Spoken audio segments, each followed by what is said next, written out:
पढ़ाई के लिए जैसे जेई वगैरह एग्ज़ाम की तैयारी की। तो तैयारी करने के बाद फिर मुंबई गए, आईटी मुंबई, एरोस्पेस इंजीनियरिंग। ऐसी चीज़ मुझे मिल जाए जो मैं करता रहूँ, बस मज़ा आता रहे, लाइफ चली जाए पूरी। ये मौत क्या होती है तो बैठ के उस मौत को देखने लगे यार कि अच्छा ये है क्या ये। तो वो उनको ज्ञान की प्राप्ति हो गई, ब्रह्म ज्ञान की प्राप्ति तो विराट कोहली की भी हो सकती है। वो बिना अपनी चित्त की मेमोरी को यूज़ करके एक शॉट खेल के दिखा दे। यूएसए के अंदर 50% लोग मेंटल हेल्थ प्रॉब्लम्स में हैं। अब क्या हो, ऐसा बनना चाहते हो आप, ऐसा बनाना चाहते हो देश को जॉब तो बहुत सारी अलग अलग टाइप की किया है मैंने। लाइक अभी जो लास्ट जॉब थी वो तो इसमें थी यूआई यूएक्स के अंदर, ये ऐप्स वगैरह डिज़ाइन करना, वेबसाइट डिज़ाइन करना, इसका फ्लो वगैरह डिज़ाइन करना। यहाँ पे बेसिकली महाकुंभ के अंदर देश के सबसे बड़े बड़े साइंटिस्ट में आने चाहिए।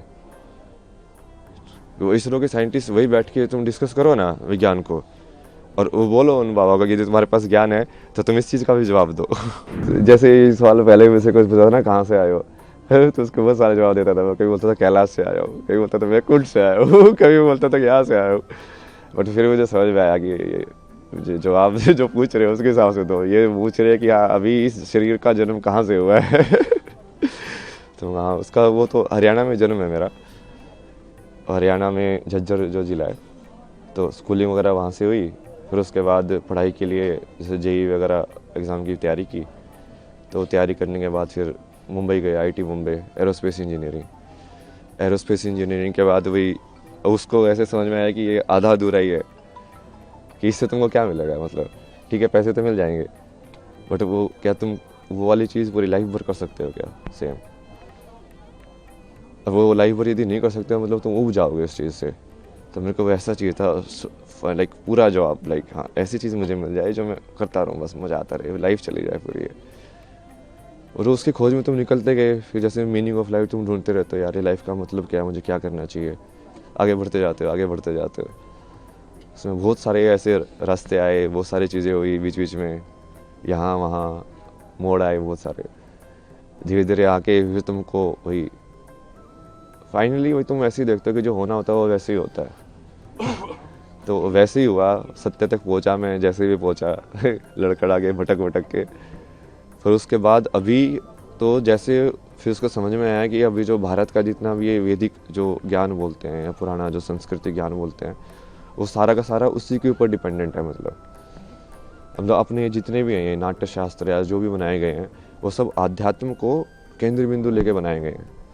सब राग जो डिज़ाइन हुए हैं, म्यूज़िक से लेके परफॉर्मेंस लेके, फिर रहन सहन से लेके, फिर जो जो परिवार का जो विधि है, शादी का विधि है, संस्कार जो होते हैं बच्चों के सारे ये उस चीज़ को केंद्र बिंदु लेके डिज़ाइन किए गए हैं। पूरा सिस्टम जो पूरा जो जैसे आश्रम की व्यवस्था थी पहले कि हाँ ब्रह्मचर्य आश्रम होगा, गृहस्थ आश्रम होगा, तो वो पूरा वैसे ही उन्होंने बनाया है कि अब इस माया में तुम कैसे डिज़ाइन करो कि वो आध्यात्म वाला जो कनेक्शन है वो बना रहे, कि लोग खो ना जाए ज़्यादा। क्योंकि माया को तुम हटा नहीं सकते हो, क्योंकि वो माया बनी इसलिए एंजॉय करने के लिए, उसको जीने के लिए। बट वो यदि कनेक्शन टूट जाएगा, जो कि अभी काफ़ी टूटा हुआ है, अभी लोगों को वही लगता है कि ये सब अलग अलग है।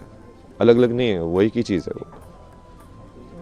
जैसे क्या कैसा अध्यात्म है और कैसी कौन सी चीज़ जिसने आपको ट्रिगर किया अध्यात्म इस स्पिरिचुअलिटी को? ऐसा तो कुछ नहीं है ना जिसने ट्रिगर किया स्पेसिफिकली। लाइक अलग अलग थे चीज़ें जो अलग अलग मोमेंट के लिए ट्रिगर करते गए। जुड़ाव आया आध्यात्म की, अब अध्यात्म में जाना है, क्या हुआ ऐसा?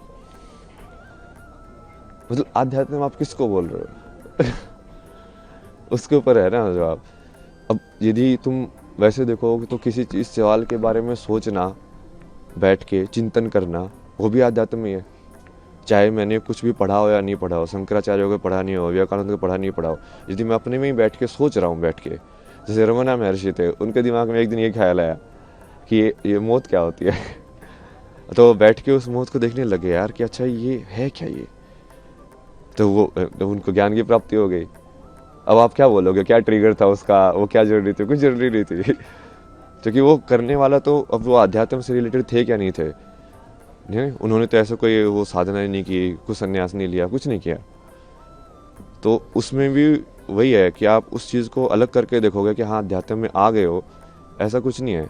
जो भी इंसान ईमानदारी से सवाल करता है, मतलब सत्यनिष्ठा के साथ कि हाँ अब मुझे इस चीज़ को जानना ही है, चाहे वो मैथमेटिक्स हो, चाहे वो कोई फिजिसिस्ट हो, चाहे कोई कैसा भी साइंटिस्ट हो, वो बोलेगा कि नहीं नहीं मुझे इस पूरे सत्य को जानना है, तो वो वही चीज़ में पहुंचेगा फाइनली। महाराज जी, ऐसी कौन सी चीज़ है आज की पीढ़ी का जो अध्यात्म से एक वो होता जा रहा है, उसको लेकर के क्या कहेंगे, क्या दृष्टिकोण है अध्यात्म का?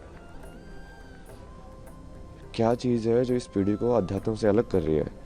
और दृष्टिकोण क्या होना चाहिए? दृष्टिकोण तो यही होना चाहिए कि ये सब उसी के ऊपर ही बेस है, कि जो बेस है वो अध्यात्म ही है। जो जिस चीज़ को तुम, जहाँ पे हम जी रहे हैं उस ज़िंदगी में, यदि तुम्हारे पास यही सवाल नहीं आया कि मृत्यु के बाद क्या होना है मेरा, और ये मैं जन्म से पहले क्या था, मैं कुछ था कि नहीं था, तो इस सवाल के बारे में तो सोचोगे ना। बुद्ध को यही तो सवाल आए दो चार, लाइक ये बूढ़ा क्यों होता है, ये इंसान मरने के बाद क्या होता है, ये मृत्यु क्या होती है। अब आप सोच के देखो मृत्यु क्या होती है। अब आप सोचोगे, चिंतन करोगे, आपको समझ में आएगा यार इसका जवाब कहाँ मिलेगा। फिर आप ढूंढोगे कि अच्छा तू दे सकता है इसका जवाब, तू दे सकता है इसका जवाब। मान लो सेटिस्फाई हुआ, आपको समझ में आया कि हाँ ये जवाब है, नहीं तो जो आप उसको जो पद्धति है उसको फॉलो करोगे कि हाँ अच्छा इसको ऐसे जवाब इसका पाया जा सकता है।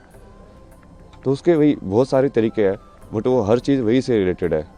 आप सेम चीज़ लाइक क्रिया योगा में मैंने लोगों का एग्जाम्पल भी दिया ना कि ब्रह्म ज्ञान की प्राप्ति तो विराट कोहली के भी हो सकती है। वो बिना अपनी चित्त की मेमोरी को यूज़ करके एक शॉट खेल के दिखा दे, सिर्फ उस मोमेंट में रह के, कि उस टाइम पे उसको मसल मेमोरी यूज़ नहीं कर रहा है वो, कि हाँ ऐसे बोला ही तो मुझे ऐसे शॉट खेलना है, क्योंकि जनरली मसल मेमोरी यूज़ करते हैं, रिफ्लेक्स में होता है सब कुछ। बिना रिफ्लेक्स यूज़ किए उस प्रेजेंट मेमोरी में रह के यदि वो मोमेंट कर सकता है तो वो क्रिया योगी बन जाएगा। ऐसे डांसर लोग भी कर सकते हैं कि यदि उस पूरी मोमेंट को वो एम्बॉडी करे, पूरा चेतना के अंदर आए कि हाँ मेरा हाथ ऐसे घूम रहा है, पूरा देखेंगे हाँ वो क्रिया हो कैसे रही है, तो वो भी क्रिया योगी बन सकते हैं।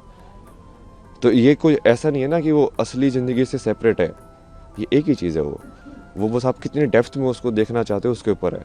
अभी हम पूरा सुपरफिशियल उसमें देख रहे हैं, और इसके भी बहुत सारे कारण हैं। मतलब ये पश्चिमी सभ्यता का असर है। अभी ये सुबह जैसे वो फ्रांस में एक थी, उनसे बात हो रही थी, वो यही बता रहे थे कि वहाँ पे तो लोग बहुत क्लोज्ड है मतलब, और वहाँ पे लोगों को इन सब चीज़ों में इंटरेस्ट नहीं होता है।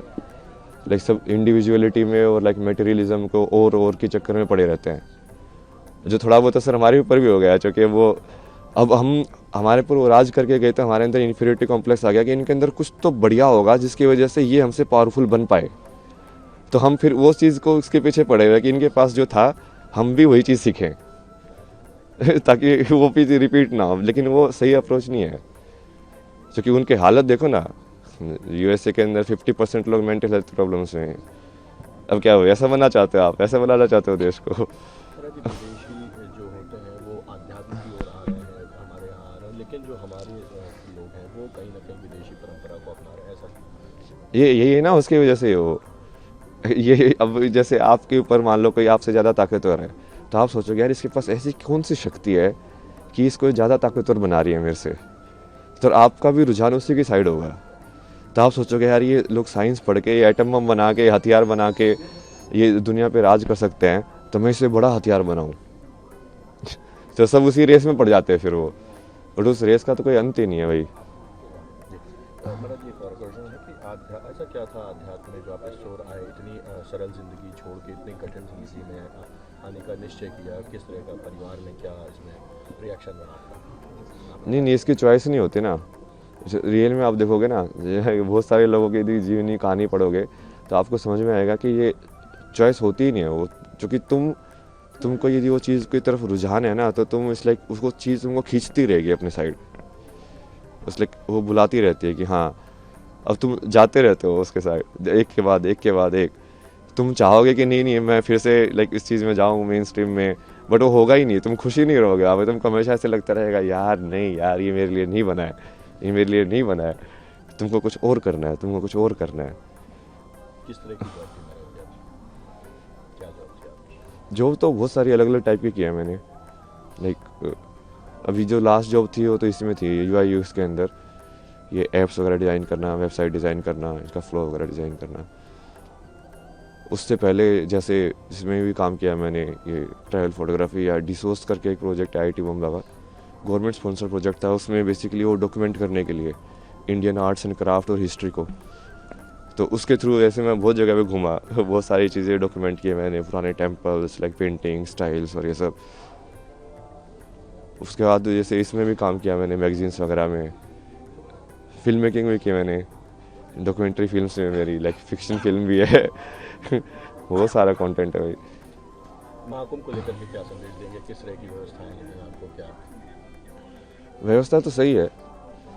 अब उसमें मेन जैसे मैं तो ये चाहता हूँ ना कि ये सारी चीज़ें सिर्फ आध्यात्मिकता से लिमिटेड ना हो।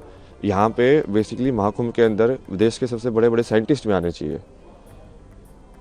तो इसरो के साइंटिस्ट वही बैठ के तुम डिस्कस करो ना विज्ञान को, और वो बोलो उन बाबा को कि तुम्हारे पास ज्ञान है तो तुम इस चीज़ का भी जवाब दो तो वो जब चीज़ें मिलेंगी तभी होगा एक साथ वो, कि वो तभी वो समझ में आएगा कि हाँ ये चीज़ें तो जुड़ी हुई हैं।